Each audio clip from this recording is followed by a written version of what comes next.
블록체인만큼 명과 암이 분명한 주제는 드문 것 같습니다. 어떤 사람은 블록체인이 세상에 있는 모든 문제를 풀 수 있다 말하고, 또 어떤 사람은 블록체인이 세상에서 가장 큰 사기극이라 말하기도 합니다.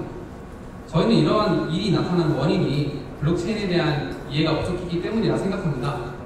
디사이퍼는 이러한 정보의 간극을 줄이고 나아가 건전한 토론의 장을 마련해 나가고자 이번 컨퍼런스를 준비하게 되었습니다. 오늘 디퍼런스는 총 2부로 진행될 예정인데요. 각 부마다 발표자분들이 다시 질문을 받을 수 있는 패널 토론 세션을 마련하였습니다. 여러분들께서 혹시 발표자에게 질문하실 내용이 있으시다면 미리 메모해 두셨다가 패널 토론 세션 때 질문해 주시면 감사하겠습니다. 지금부터 발표를 진행할 텐데요. 첫 번째 순서는 그리팅입니다. 저희 디사이퍼가 어떤 단체인지, 그리고 어떠한 비전을 공유하고 있는지, 마지막으로 이번 컨퍼런스가 어떠한 의미를 가지고 있는지에 대해 설명해 드리는 시간을 가지도록 하겠습니다.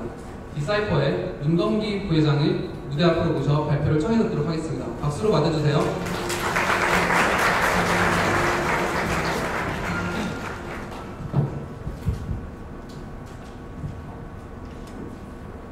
네, 안녕하세요. 주말 오전부터 이렇게 멀리서 와주신 여러분 모두 환영합니다. 사실 서울대학교라는 곳이 서울대 입구역에 자취하는 학생도 등교하는 데 30분이 걸리는 곳이라 여러분들이 얼마나 힘들게 여기까지 오셨는지 잘 알고 있는데요. 그래서 시작하기 전에 정말 와주셔서 감사하다는 말씀 먼저 드리고 시작하겠습니다. 제가 처음 뵙는 분도 계시고 또 몇 번 뵀던 분도 계시는 것 같은데 제 소개부터 하고 시작하겠습니다. 저는 이번 컨퍼런스를 총괄하고 또 디사이퍼를 이끌고 있는 부회장 문건기라고 합니다. 반갑습니다. 제가 이 자리에 올라온 이유는요, 여러분들이 주말에 시간 내서 여기까지 오셨는데 디사이퍼는 뭐 하는 단체고 또 컨퍼런스 왜 열었는지는 좀 알고 가셔야 되잖아요. 그래서 여러분들께 디사이퍼에 대한 소개와 그리고 컨퍼런스에 대한 소개를 좀 간략히 드리려고 올라왔습니다. 디사이퍼 로고인데요. 여러 번 들으신 분도 계시겠지만 퀀텀과 관계없고요. 이게 김재윤 회장이 디자인 매주를 그렇게 받아서 제가 컨퍼런스 끝나고 수정할 예정입니다. 디사이퍼가 탄생한 배경부터 말씀을 드릴게요. 디사이퍼는 전체 블록체인 생태계를 크게 4가지 축으로 이해할 수 있다고 생각을 했는데요. 거래소, 펀드, 비즈니스, 그리고 아카데미라는 축으로 이해를 하고 있었습니다. 이 아카데미라는 축은 인더스트리, 그리고 업계와 기술을 선도하기도 하고 업계에서 제시된 기술을 검증하기도 하고 또 대중을 교육하는 역할을 수행하는데요.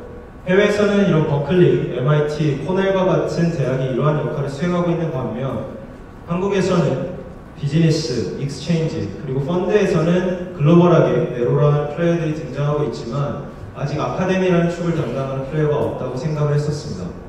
그래서 이러한 아카데미라는 축을 담당하고자 생겨난 것이 저희 디사이퍼였습니다. 이걸 들으시는 분들이라면 아카데미라는 축은 교수님이 하셔야 되는 거 아닌가 라고 생각하실 수 있을 텐데요. 저희도 그렇게 생각하고 디사이퍼를 만들고 블록체인 연구를 시작하면서 사실 저희를 이끌어주신 교수님들을 많이 찾아다녔었습니다. 그런데 아쉽게도 아직 서울대학교 안에는 블록체인을 진지하게 연구하시는 교수님이 계시지 않았고 우선 대학원생들인 저희들끼리 시작을 하자라고 해서 시작이 된 것이 저희 디사이퍼였습니다. 그럼 아카데미로서 디사이퍼는 뭘 하고 싶느냐 물어보시면 한 문장으로 정리하자면 기술 연구, 검증, 교육을 통해서 더 나은 블록체인 생태계에 기여하는 연구단체가 되자라고 말씀드릴 수 있을 것 같습니다. 이 디사이퍼는 이러한 비전에 공감한 총 44명의 학교 구성원으로 이루어져 있고요. 서울대학교 대학원 석박사 재학생과 졸업생 11명, 서울대학교 학부 졸업생과 일반인 16명, 그리고 서울대학교 학부 재학생 17명으로 이루어져 있습니다. 사실 시작은 서울대학교에서 했지만 블록체인을 연구하는 데 서울대학교라는 울타리를 치는 건 정말 의미가 없다고 생각하고 있고 소속과 신분에 관계없이 지속적으로 블록체인을 연구하고 계신 분이라면 계속해서 저희와 함께 해달라고 말씀을 드리고 있고 실제 현재로도 한 3분의 1 이상은 학회 구성원들 중에 3분의 1 이상은 서울대학교 출신이 아닌 분들로 이루어져 있으니까 참고 부탁드리고요. 그래서 너네가 저런 목표를 위해서 뭘 했고 뭘 하고 싶으냐라고 물어보시면 컨퍼런스 전후로 로드맵을 말씀드릴 수 있을 것 같은데요. 저희는 2018년 3월 디사이퍼가 생긴 이후로 약 2달여간은 블록체인 기술이 어디까지 와 있고 우리가 무슨 문제를 풀어야 될까 좀 파악하는 시간을 가졌었습니다. 그리고 나서 5월부터 이때부터 정의된 문제를 풀 7개 프로젝트가 진행이 되고 있고요. 이 프로젝트들이 약 3개월여간 연구한 결과를 생태계에 공유하자라고 했던 것이 오늘의 컨퍼런스를 기획하게 된 첫 계기입니다. 이번 컨퍼런스가 끝나면 저희는 앞서 말씀드렸던 목표를 이룰 수 있는 연구단체가 될 수 있도록 조직을 지속적으로 확장하고 내부 역량을 확충할 예정입니다. 사실 이런 제가 로드맵 말씀드리는 걸 별로 좋아하는 편은 아닌데요. 왜냐면 뜬구름 잡는 소리 같고 마치 뭐 백서 읽는 것 같기도 하고 개발 로드맵 백서에 적힌 거 읽는 것 같기도 해서 별로 안 좋아하는데 그래서 저희가 그럼 여태까지 뭘 해왔냐 좀 구체적으로 말씀을 드리면요. 저희는 우선 정기 세션을 매주 화요일 그리고 격주 일요일에 갖고 있습니다. 이 정기 세션에서는 모든 학회원이 자신들이 연구한 결과를 좀 공유하고 싶다고 하면 자발적으로 발표를 하기도 하고 또 각 프로젝트들의 진행상을 공유하면서 문제 좀 고민들을 함께 공유하는 시간을 갖고 있고요. 이러한 정기 세션을 저희가 저번 달에 처음으로 대중에게 공개한 적이 있는데요. 청중들의 반응이 되게 좋았어서 저희가 이렇게 정기 세션을 공개하는 것만으로도 좀 생태계에 좋은 영향을 미칠 수 있다면 앞으로도 좀 지속적으로 가져가 보자 라는 데 의견을 모았고 앞으로는 매달 마지막 주 정도에 이런 오픈 세미나를 좀 가져가 보려고 하고 있습니다. 이와 더불어 미디어 활동도 하고 있는데요. 디사이퍼라는 단체를 많은 분들이 조금 아시게 된 활동이지 않았나 생각합니다. 사실 미디엄에 글을 쓰기 시작한 활동은 처음에는 지금이야 한글 자료로 된 블록체인 자료들 중에 좋은 질의 그리고 올바른 전공할 자료들이 많은 반면에 당시에는 많은 분들이 아시겠지만 한글로 된 블록체인 자료가 정말 많지 않았고 있다고 하더라도 틀린 정보를 담은 자료들이 굉장히 많았습니다. 사실 그것이 독자를 속이려는 의도가 있었건 없었건 대중들이 오해할 만한 정보들이 많았기에 저희가 좀 올바른 정보만을 담아서 좋은 수준의 글을 좀 배포하자라는 것으로 이 활동을 시작하게 되었고요. 지금까지 확장성 솔루션, 그리고 토큰 디자인 패턴, 거버넌스, 암호화와 같은 글들을 지속적으로 연재하고 있습니다. 앞으로도 저희 나름대로 충분한 검토를 거치고 올바른 자료 정보만을 담은 자료를 계속해서 게재할 예정이니까요. 미디엄 디사이퍼 팔로우 안 오시는 분 계시다면 팔로우 해주시면 감사하겠습니다. 이외에도 IEEE 학회 행사에 참여한다던가 미더블 개최하는 등 블록체인 커뮤니티와도 소통을 했었고 저희 아이디어 평가받기 위해서 해커톤 같은 데에도 참가를 했었고요. 그럼 이제 가장 많은 분들이 궁금해하실 부분인 것 같아요. 디사이퍼 너는 그럼 무슨 연구하고 있냐 가장 궁금해하실 것 같은데요. 그거에 대해서 좀 간략하게 설명드리겠습니다. 저희가 총 7개의 연구 프로젝트가 진행 중이고 이에 대한 상세한 내용을 제 발표를 뒤이어서 이어질 발표들에서 상세히 공유될 예정인데요.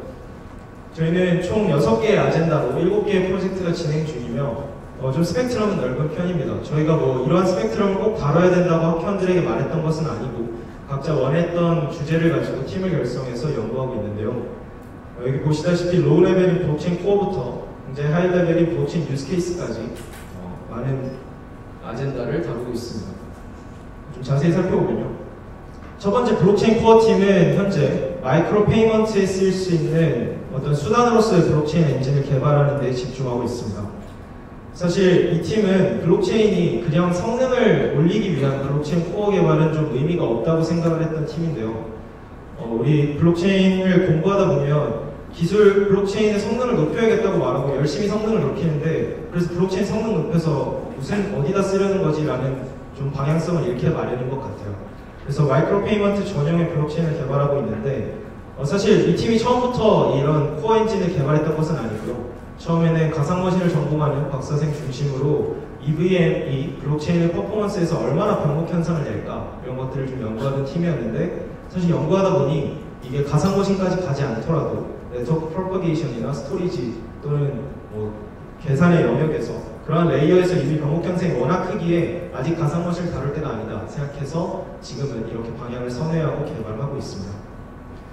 두 번째로는 스케일러빌리티 팀인데요. 여기 계신 많은 분들이 블록체인 확장성 솔루션을 정말 많이 들어보셨을 텐데 저도 정말 많은 솔루션을 접하고 이건 몇 TPS다 몇 TPS다 열심히 말하는데 과연 이게 솔루션을 TPS로만 얘기하는 게 맞을까 싶기도 하고 또 TPS가 아니더라도 이 솔루션을 제안하는 사람은 내가 쟤보다 낫다 또 쟤는 자기가 낫다 그러는데 이걸 과연 어떻게 비교할 수 있을까 그런 방향성에 대해서 좀 고민하고 연구하고 있는 팀이고요.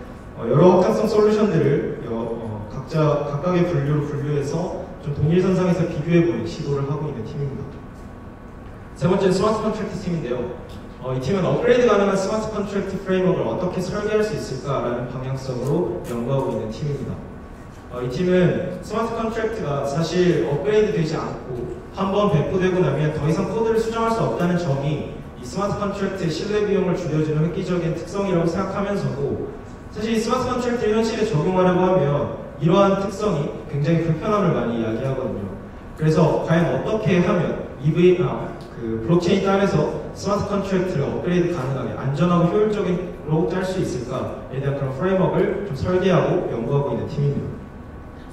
네 번째는 토큰 이코노미 팀인데요. 굉장히 많은 분들이 관심을 가지고 계신 주제라고 생각하는데 이 토큰 이코노미는 처음에 지속 가능한 토큰 이코노미 설계를 위한 프레임워크를 제시할 수 없을까 하는 방향성에서 시작한 팀입니다. 많은 분들이 비즈니스 모델 캔버스 같은 저희가 비즈니스를 하면서 쓰는 프레임워크들이 있는데요. 그 비즈니스 모델 캔버스를 채운다고 해서 사실 비즈니스 모델의 성공을 보장하거나 하는 것은 아닙니다. 하지만 저희가 그런 프레임워크에 있는 질문에 답하고 그런 빈 공간을 채워나감으로써 비즈니스 모델을 구체화하는 데 도움을 받을 수 있죠. 그래서 저희도 과연 지속 가능한 토큰 이코노미를 설계할 때 필수적으로 답해야 하는 질문들은 무엇이며 그러한 디자이너 입장에서 구체화하는 데 도움이 되는 프레임워크를 설계할 수 있을까라는 방향성에서 시작한 팀이고요.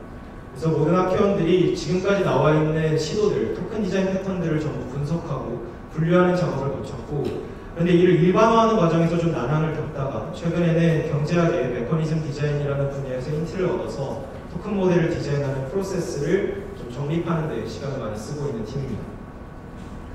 다섯 번째는 ICO 팀인데요. 이거 보시고 디셀프 ICO 하냐고 생각하시면 안 되고요.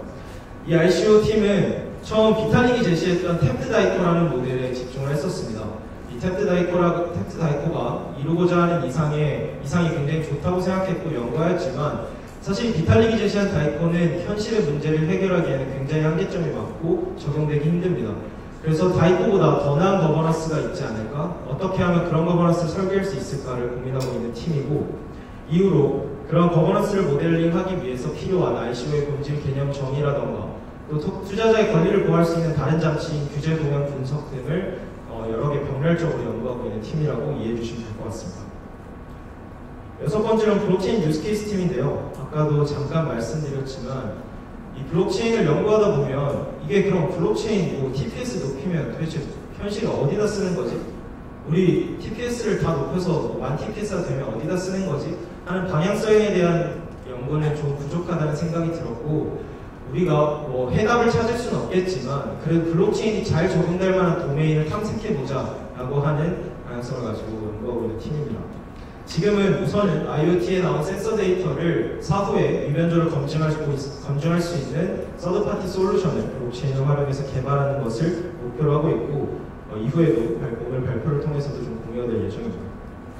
마지막으로 일곱 번째 팀인데요. 비교적 최근에 만들어진 팀으로 이 역시 블록체인 유스케이스를 탐구하는 팀인데 이 게임에 블록체인 접목하는 시도들이 굉장히 많이 일어나고 있는데 이게 왜 블록체인으로 게임을 만들어야 되지? 블록체인이랑 게임의 핏이 잘 맞을까? 하는 그 목적과 사용성에 대한 연구를 하고 있고 지금까지 나온 인사이트로는 블록체인이 사실 소유권의 데이터는 보장하고 있지만 리스폰스 타임이 느리니까 그런 소유권 데이터를 블록체인에 올려놓고 비즈니스 로직을 바깥에서 여러 베리에이션에서 활용할 수 있는 게임을 기획해보자 하는 정도로 유스케이스를 탐색하고 있는 팀입니다. 그래서 지금까지 조금 빠르게 7개의 프로젝트에 대해서 설명을 드렸고요. 이 7개의 프로젝트 중에 오늘 6개의 프로젝트의 연구 결과가 공유될 예정입니다. 그래서 3개월간 이 팀이 어떤 연구를 하고 있는지 그 방향성을 좀 말씀드리고 피드백을 받는 자리가 바로 오늘 디셀프의 첫 번째 블록체인 컨퍼런스인 디퍼런스의 목적인데요.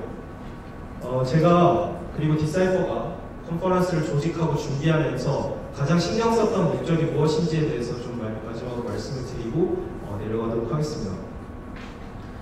제가 컨퍼런스를 조직하면서 크게 두 가지의 목적을 생각을 했어요. 이기적인 목적과 이타적인 목적인데요. 첫 번째 이기적인 목적은 디사이퍼가 생태계에서 아름아름 이름은 알리고 있지만 저희가 어떤 비전을 갖고 어떻게 연구하고 있는지 직접적으로 전달해드릴 기회가 잘 없었습니다. 그래서 이러한 자리를 만들고 저희가 어떤 단체인지를 좀 소개하고자 했던 것이 제가 생각한 첫 번째 이기적인 목적이고요. 두 번째로는 저희는 현재 상황에 만족하지 않고 국내 블록체인 연구자들을 지속적으로 양성하고 또 함께할 수 있기를 바라고 있습니다. 그래서 저희가 어떤 연구를 하고 있는지 저희의 좀 진정성을 말씀드리고 블록체인을 연구하고 계신 분이 계시다면 디사이퍼와 함께 할 수 있는 자리를 좀 마련하고 싶었고요. 그런데 사실 이러한 목적으로만 컨퍼런스를 준비했던 건 아닙니다. 이타적인 목적도 좀 있는데요. 사실 이건 디사이퍼가, 그리고 특히 제가 개인적으로 생각하기에 대한민국이 이렇게 글로벌하게 실리콘밸리에서 주목을 받았던 적이 십수년 혹은 수십 년간 있었나 하는 생각이 듭니다. 비록 이것이 투기성이 짙은 마켓 페네트레이션 레이시 높은 그러한 시장으로서 주목을 받고 있긴 하지만 저는 이 기회를 정말 잘 활용해서 대한민국이 미국, 중국 못지않은 블록체인 기술 프로젝트가 나오는 그런 국가로 한번 발돋움했으면 좋겠다는 그런 간절한 좀 바람이 있고요. 근데 그런데 필요한 조건으로는 사실 기술적인 이야기가 많이 나눠져야 될 텐데 우리나라에서 열리는 여러 블록체인 행사에 가보면 알맹이 없는 발표들을 하고 있고 결국 나가서 다 네트워킹 하고 있잖아요. 그래서 저희가 좀 디사이퍼가 이런 좀 재미는 없지만 그래도 기술적으로 좀 연구하고 계시는 분들이 듣는다면 재밌을 만한 그런 담론의 장을 좀 마련하고 싶다라고 했던 게 제가 이 컨퍼런스를 준비했던 그 이타적인 첫 번째 목적이라고 할 수 있습니다. 두 번째로는요, 제가 디사이퍼를 운영하고 또 이 컨퍼런스를 조직해 나가면서 업체에 계신 분들을 많이 만나고 다니는데 사실 조금 안타깝게 생각하지만 국내 업체분들이 서로의 눈치를 좀 많이 보고 있는다는 느낌을 많이 받았습니다. 예를 들면 A라는 업체가 이 행사에 들어온다 그러면 B라는 행사는 안 들어와요. 그리고 C라는 행사가 9월 며칠에 발표한다 그러면 D라는 행사는 그 바로 직전주에 발표를 하는 행사를 잡아요. 그래서 사실 저는 국내에서 자리 싸움을 하고 있는 게 그렇게 큰 의미가 있는가 싶다는 생각이 들었습니다. 태생의 글로벌한 블록체인이 저희가 먹을 수 있는 글로벌성이 정말 많은데 왜 이렇게 국내에서 좀 눈치를 보고 있을까 좀 아쉬웠고, 굉장히 주제 넘는 소리일 수 있겠지만 서울대학교라는 간판 아래에서 중립적인 성격을 유지할 수 있는 저희 디사이퍼가 행사를 개최하고 여기에 여러 업체들을 초대할 수 있다면 이해관계를 좀 초월한 화합의상을 마련할 수 있지 않을까 했던 게 제 하나의 바람이었습니다. 이렇게 네 가지 목적을 가지고 이번 컨퍼런스를 준비했고 오늘 이러한 네 가지 목적이 다 이루어질 수 있기를 바라고 있습니다. 그래서 제가 일일이 찾아뵙고 또 주제 넘은 소리 함에도 불구하고 저희의 방향에 응원해 주시고 도와주신 해시드, 아이콘, 블로코, 체이너스, 서울리기술기주회사, 언체인, GXC, PRP를 비롯한 미디어 파트너 분들과 또 바쁜 시간에서도 제가 드린 강연 요청에 흔쾌히 응해주신 해시드의 김민태 CTO님, 아이콘의 김종현 이사님, 블로컨의 박한현 CTO님, 그리고 코드박스의 김수희 개발자님, 카이스트의 유석영 교수님께 이 자리에 들어 정말 감사하다는 말씀 드리고 싶습니다. 정말 마지막으로 궁금하실 것 같아서 디사이퍼 리크루팅에 대한 좀 장표를 추가해 보았는데요. 디사이퍼는 오늘 컨퍼런스가 끝나면 조직을 좀 정돈하고 새로운 연구자분들과 어떻게 함께 할 수 있을지 고민을 할 예정입니다. 그래서 어떤 분들과 더 잘 연구하기 위해서는 저희가 어떤 프로세스를 갖춰야 될지 좀 고민하고, 이러한 고민이 끝나고 나면 9월 중에 페이스북 페이지를 통해서 디사이퍼 리크루팅에 대한 공지를 해드릴 수 있을 것 같습니다. 물론 지금은 구체적인 말씀을 드리지 못하지만 저희 소속과 신분에 상관없이 블록체인을 연구하고 계신 분이라면 누구나 함께 할 수 있다는 것을 미리 말씀드릴 수 있을 것 같습니다. 제가 이 컨퍼런스를 아무리 열심히 준비했다고 하더라도 사실 여러분들이 안아주셨으면 허공에 메아리 치는 그냥 그런 자리가 됐을 텐데 주말에 이렇게 시간 내서 와주셔서 정말 청중분들께도 감사하다는 말씀 드리고 싶고요. 오늘 제 발표 이어서 저녁까지 이어지는 모든 발표가 여러분들에게 유익한 시간이었으면 좋겠습니다. 부회장 문범기였습니다. 감사합니다.